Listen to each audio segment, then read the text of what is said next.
الله إلهي إليك أبكر إذ عطشت إليك نفسي لكي يزهر لك جسدي في أرض مقفرة وموضع غير مسلوك ومكان بلا ماء.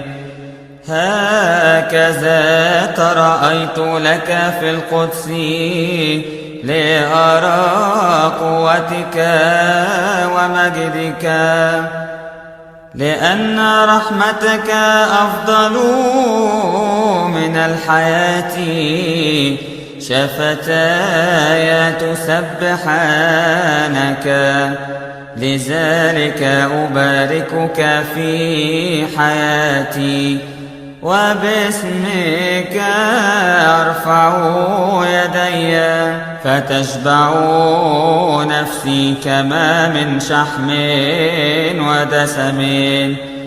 بشفاء الابتهاج نبارك اسمك، كنت أذكرك على فراشي، وفي أوقات الأسحار كنت أرتل لك، لأنك صرت لي عونا، وبظل جناحيك أبتهج.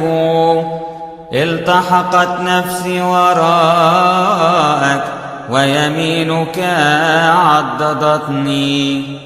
أما الذين طلبوا نفسي للهلاك فيدخلون في أسافل الأرض، ويدفعون إلى يد السيف، ويكونون أنصبة للثعالب. أما الملك فيفرح بالله، ويفتخر كل من يحلف به، لأن أفواه المتكلمين بالظلم تسد.